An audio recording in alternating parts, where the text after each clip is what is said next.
हमारे पहले की जो हमने प्रवचन दिया था ज्योतिष के संबंध में, वो हमारा शेयर मार्केट के माध्यम से निवेश कैसे किया जाए। आपकी जन्म कुंडली को देखकर आपके ही जन्मांक के आधार पर वर्तमान में गोचर ग्रह आपके लिए कौन से फ्रूटफुल हैं और कौन से ग्रह के फ्रूटफुल हैं, और वो ग्रह उस क्षेत्र का है, उस क्षेत्र में निवेश करने से आपको निश्चित रूप से आर्थिक लाभ मिलता है। ये हमने शेयर मार्केट के निवेश के लिए हमारे पहले क्लिप में बताया था। आज सबसे महत्वपूर्ण हमारा ज्योतिष का विषय है। इसे अगर आप एक बार समझ जाएंगे तो आपके जीवन की काफी समस्याओं का समाधान अपने आप हो जाएगा। आज हम आपको आपके जन्मांक में चंद्र कुंडली के बारे में बताएंगे। हम पहले व्याख्या कर चुके हैं कि हमारे शरीर के अंदर ही सारी शक्तियां हैं। जितने भी ग्रह हैं उन सब ग्रहों का हमारा शरीर जो है वो एक केंद्र है।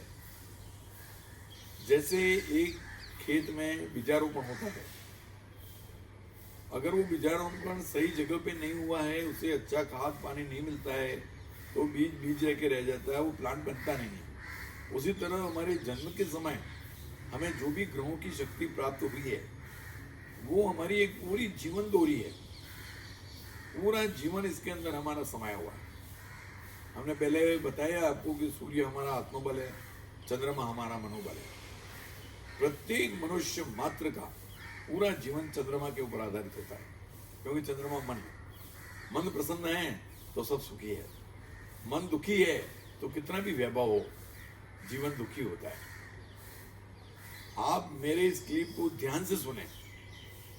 चंद्रमा पृथ्वी के चारों ओर चक्कर लगाते हुए सूर्य की परिक्रमा करता है।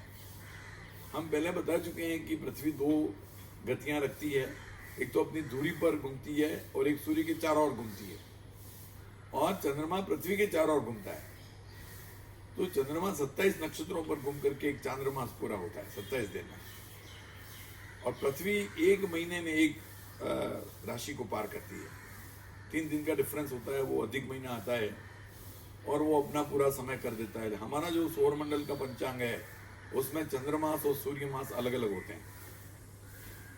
चंद्र की स्थिति को देखते हुए जब हम वर्णन करते हैं तो वो हमारा गोचर ग्रह से संबंधित है कि आज की तारीख में हमारी ग्रहों की स्थिति क्या चल रही है, हमारे मन की स्थिति क्या चल रही है, क्या हमारा मन आज प्रसन्न है, हम आज चंद्र के माध्यम से किस तरह का प्रतिमाएं प्राप्त करने वाले हैं, उसका ज्ञान हमें हमारी जन्म कुंडली में जो बैठा हुआ चंद्र है उसके आधार पर 2 प्रकार के निर्णय लेते हैं।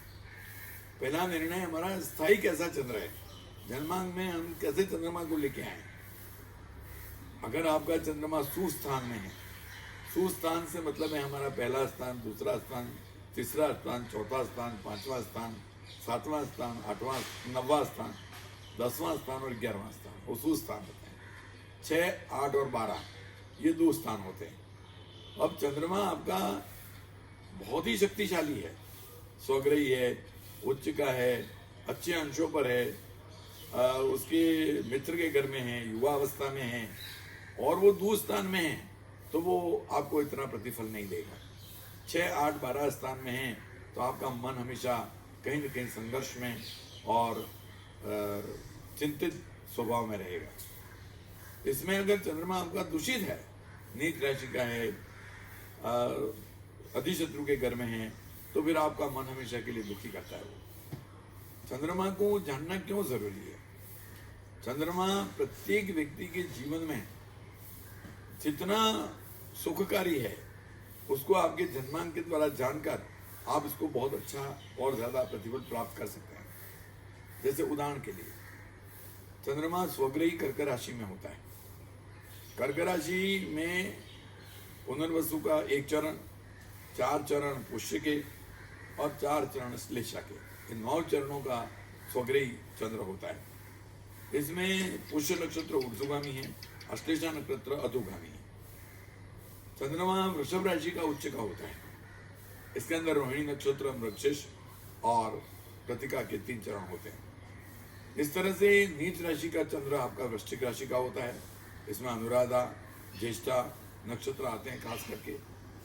तो चंद्रमा जो आपकी जन्म कुंडली है, इसमें किस स्थान में बैठा है, स्थान बहुत ही महत्व रखता है। स्थान बल के साथ वो किस राशि में बैठा है और उस राशि का स्वामी कौन है, और वो उसका चंद्रमा आपके जन्म के समय मित्र है या शत्रु है, इस बात की जानकारी लेने के बाद आप चंद्रमा को जान सकेंगे कि चंद्र हमारे जीवन में सुख करता है या संघर्ष करता है। कई बार हमने ये देखा है कि व्यक्ति के पास सब कुछ संपन्नता होने के बावजूद भी उसका मन हमेशा दुखी रहता है, चिंतित रहता है, संघर्ष में रहता है। और कई बार ऐसा भी देखा है कि बिल्कुल अभाव में रहने वाले लोग बिल्कुल अपने निश्चिंत होकर के अपने जीवन को जीते हैं और वो सुख का अनुभूति करते हैं। उनको नींद आ जाती है आराम से, और वो जो खाना पीना चाहे उनको मिल जाता है।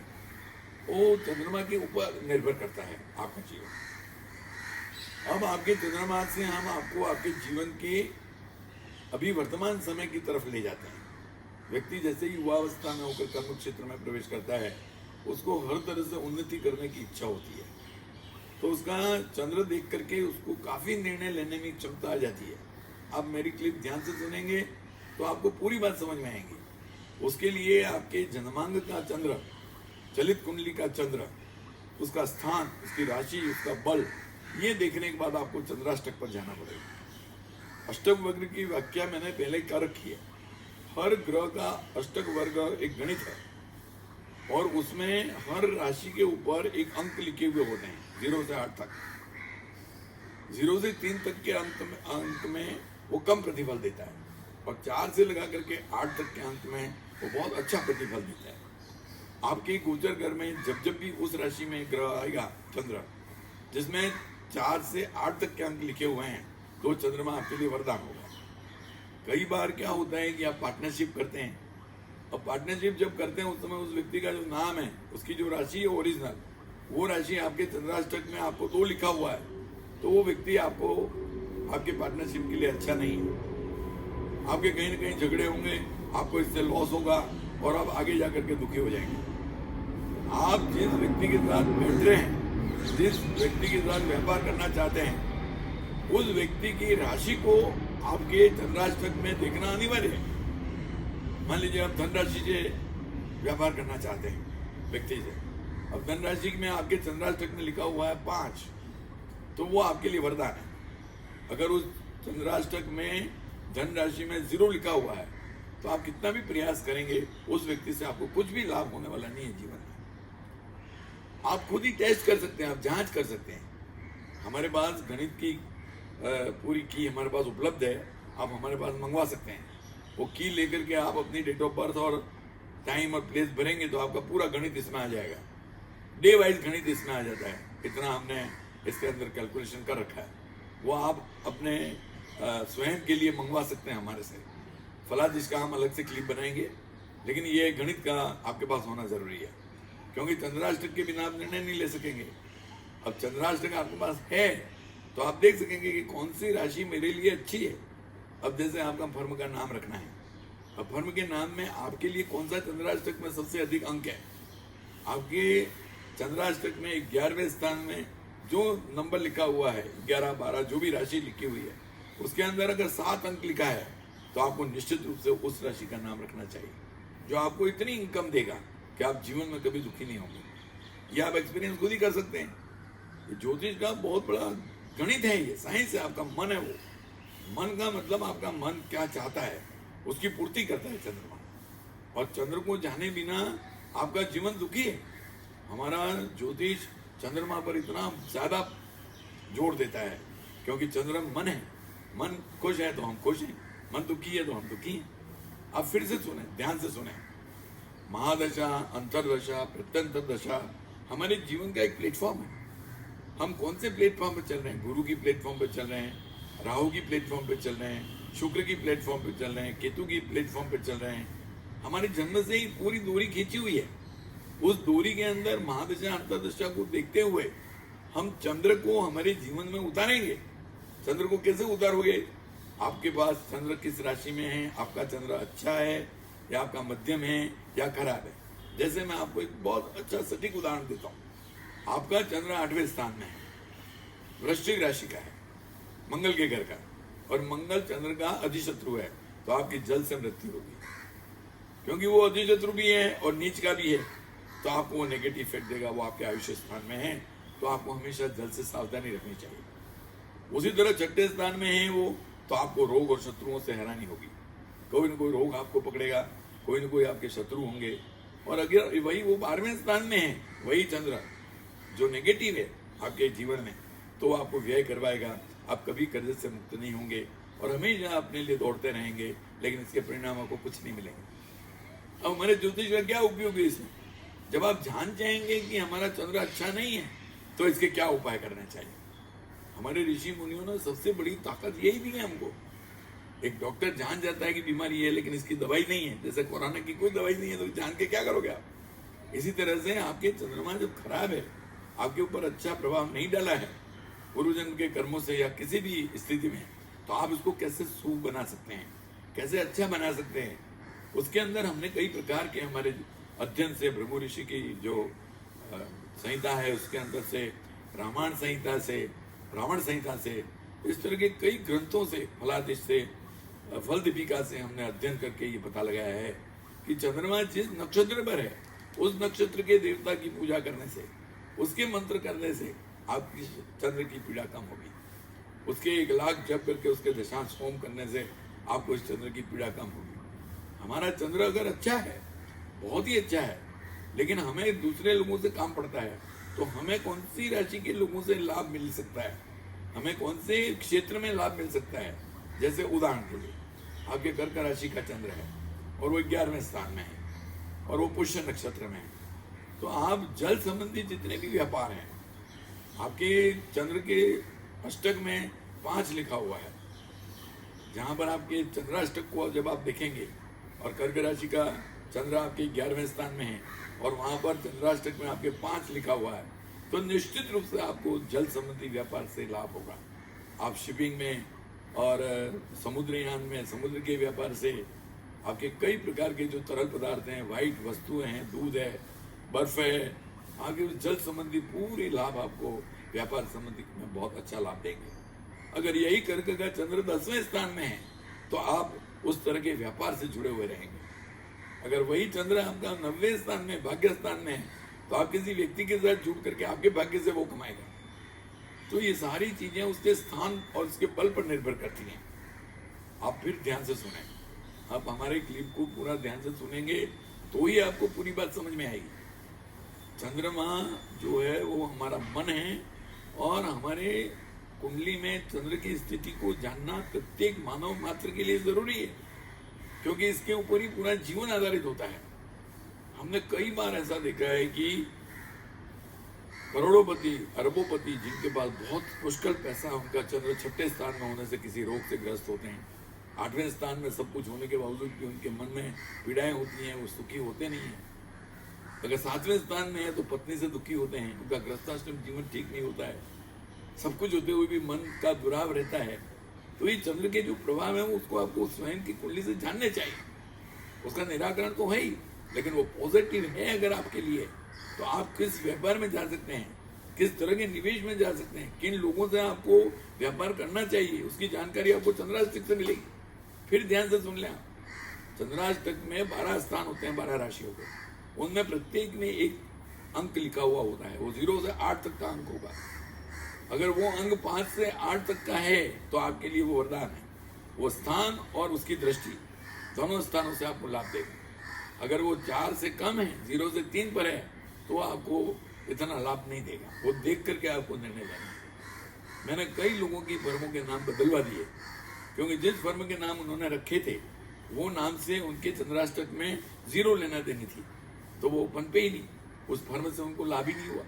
और जैसे ही नाम बदला, उन्होंने उनके जो चंद्राष्टक में हाईएस्ट नंबर वाले नामों से हमने इनको जोड़ा, तो स्वतः ही वो अपने आप उन्नति के मार्ग पर चले गए। ऐसे पार्टनरशिप में भी मैं किसी को सलाह देता हूँ कि आपको किस राशि वाले से पार्टनरशिप करनी चाहिए, क्योंकि आपके जन्माक्षर में लिखा हुआ है, चंद्राष्टक में दिया हुआ है कि ये राशियां आपके लिए वरदान है और ये राशियां आपके लिए अभिशाप है। तो आप उस राशि से अगर जोड़ करके अपने आप को जोड़ोगे तो व्यवसाय में, पार्टनरशिप में आपको 100% लाभ मिलेगा। ये आप प्रैक्टिकल अनुभव करके देख सकते हैं। ये हमारे ज्योतिष कहने से या उसको हम एक्सप्लेन कर रहे हैं, ये देखने से आपको जरूरत नहीं है। आप स्वयं अपनी जन्म कुंडली बनाएं, हमारे की को मंगवा करके आपके पूरा गणित देखें और उस गणित के अनुसार चंद्राष्टक को अपने सामने रखें। किस राशि से आपको लेना ज्यादा है, कौन सी राशि से आपको बेनिफिट्स है, उन सभी राशियों से आपका लेन देन होने से आप उस तरह की कंपनियों में निवेश शेयर बाजार में कर सकते हैं। उस तरह के ग्रह के जो क्षेत्र हैं उसमें आप जा सकते हैं। हर ग्रह का अष्टक होता है, चंद्राष्टक होता है, सूर्याष्टक होता है, मंगलाष्टक होता है, बुधाष्टक होता है, गुरुवाष्टक होता है, शुक्राष्टक होता है, शनिष्टक। राहु और केतु के अष्टक वर्ग नहीं होते हैं। तो शनि गोचर ग्रह में बताएगा शनिष्टक में कि ये शनि आपके लिए कैसा है। जैसे शनि कर्क राशि में आया, वो चंद्र के घर का अच्छा नहीं होता है, लेकिन आपके लिए अगर शनिष्टक वर्ग में वहां 5 लिखा है तो कर्क शनि आपके लिए वरदान है, क्योंकि आपकी जन्म के समय से उसका कैलकुलेशन किया हुआ है, आपसे इसकी जीवन दूरी जुड़ी हुई है। तो गोचर में जब भी आएगा उस समय जिस राशि में आएगा वो आपको फायदा देगा कि नुकसान देगा, वो अष्टक वर्ग बता देता है। और आप गोचर देख करके परिणाम ले लेते हो कि मेरे तो अभी 11वां शनि चल रहा है, 12वां शनि चल रहा है, पहला शनि चल रहा है, उससे कोई लेना देना नहीं है। आपके पनौती चल रही है, उस पनौती में एक व्यक्ति बहुत पैसा कमा रहा है और एक व्यक्ति कंगाल हो रहा है, क्योंकि उसके अष्टक वर्ग में 0 से 3 के बीच में उन राशियों में शनि का अंक है और उसके जिसको कमा रहा है उसके 5 से ऊपर के अंक हैं। तो गोचर में आते ही तुरंत उसकी अभिवृद्धि कर देता है। शुक्र है, चंद्र है, सूर्य है, वो थोड़े टाइम पे रहते हैं। चंद्रमा 2.25 दिन रहता है, हमने आपको पहले ही बता दिया है। सूर्य 1 महीना रहता है, आपके शुक्र 22 दिन रहता है एक राशि में, बुध भी 1 महीना रहता है लगभग, आपका मंगल 1.5 महीना रहता है। बड़े ग्रह हैं, राहु 18 महीना रहता है, गुरु 13 महीने रहता है, शनि 2.5 साल रहता है। तो उसके अष्टक वर्ग को तो बिल्कुल ध्यान में रखना है, क्योंकि आसमान में चढ़ा हुआ व्यक्ति भी नीचे जमीन पर गिर सकता है। अगर उसके गोचर में आने वाला राहु इतना खराब है उसके अष्टक वर्ग से, तो वो उसको गिरा देगा, जिस स्थान में उससे उसको पीड़ित करेगा। तो आपका जीवन पूरे ग्रह दूरी से जुड़ा हुआ है। आप उसका ज्ञान जब तक नहीं रखेंगे तब तक आपके लिए सब प्रकार के संकटों को आपका सामना करना पड़ेगा। अगर आप जान जाते हैं कि मेरे संकट आने वाला है या मैं इन ग्रहों से पीड़ित हूँ, तो उस समय आप रिस्क नहीं लेंगे, आप जोखिम नहीं लेंगे, उस समय आप साइलेंट टाइम निकालेंगे। आपको ज्ञान है तब आप साइलेंट रहेंगे ना, आपको पता ही नहीं है तो आप रिस्क लेते रहेंगे और आपको नुकसान होता रहेगा। हमारा ज्योतिष मानव विज्ञान है, ह्यूमन साइंस है। ये एक 2 प्रकार से प्रभाव डालता है। एक तो सार्वजनिक प्रभाव डालता है, आज की तारीख में पृथ्वी पर कैसा चल रहा है।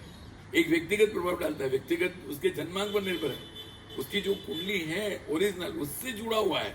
हर दिन हर क्षण उसकी मृत्यु भी जुड़ी हुई है इससे, उसका आनंद भी जुड़ा हुआ, उसके व्यापार भी जुड़े हुए, उसके पत्नी सुख भी जुड़े हुए, उसके संतानों का सुख भी जुड़ा हुआ है। तो उसको पहले आप जाने, हर ग्रह की ताकत को पहचाने। इसमें चंद्रमा बहुत ही महत्वपूर्ण भूमिका अदा करता है। चंद्रमा का क्या काम पड़ता है? पहला तो ये कि आप किस राशि के साथ व्यापार करें, कौन सी राशि आपके लिए अच्छी है। क्या आपका चंद्रमा जो ओरिजिनल आपकी कुंडली में सुखदायी है या दुखदायी है? सुखदायी है तो अच्छी बात है, लेकिन दुखदायी है तो आपको इसकी उपासना निश्चित रूप से करनी चाहिए। उसके चंद्रमा का जो नक्षत्र है उसके अति देवता की उपासना करने से आपका दुख बहुत ही कम हो जाएगा। जैसे एक पिता के पास पुत्र जाता है और वो उसकी बात को सुन लेता है, उसी तरह से आपके अधि देवता उसका पूजन करने से उसके कष्टों को कम करता है। हम चंद्रमा की आपको एक बात और बताना चाहते हैं। जैसे किसी व्यक्ति का चंद्रमा अच्छा तो है, लेकिन उसके अच्छाई का परसेंटेज बहुत कम है। जैसे चंद्रमा कर्क राशि का, लेकिन एक अंश पर है, उसकी ताकत बहुत अच्छी है, इनकम स्थान में है, मित्र के घर में, स्वग्रही है, युवा अवस्था में, सब कुछ है, लेकिन उसका अंश केवल एक है। अब एक अंश है तो उसको मोती धारण करना नहीं मिलेगा। मोती धारण करने से उसको चंद्र की ग्रेविटी मिलेगी, और चंद्र की ग्रेविटी मिलने से इसके अंदर उसको ऊर्ध्वगामी परिणाम मिलेंगे। हम किसी भी ग्रह का स्टोन पहनना चाहिए या ना पहनना चाहिए, उसके लिए एक अलग से हम क्लिप तैयार करके आपको बताएंगे। क्या नंग पहनना एक औपचारिकता है या वास्तव में इसके प्रभाव होते हैं, उसको हम गणितीय पद्धति से बताएंगे, वैज्ञानिक दृष्टि से आपको बताएंगे कितना इसके अंदर पावर होता है और इसके क्या परिणाम होते हैं, वो हम आपको बताएंगे। उसी तरह से मंत्र से कितनी बड़ी शक्ति आपको प्राप्त होती है, आपके दुख कैसे निवारण होते हैं और सुखों की अभिवृद्धि और ज्यादा कैसे होती है, उसका हम क्लिप और आपको बताएंगे। इसीलिए चंद्राष्टक को जाने बिना, आपकी जन्म कुंडली के चंद्र को जाने बिना आपका जीवन अधूरा है। ये आप बिल्कुल प्रैक्टिकल हमारी क्लिप सुनने के बाद ध्यान से देखना अपनी कुंडली में चंद्र की शक्ति और उसका मूल्यांकन चंद्राष्टक से करते हुए आपके गोचर ग्रहों का रनिंग प्लैनेट्स में उसके प्रभाव को जरूर देख करके जानें। धन्यवाद।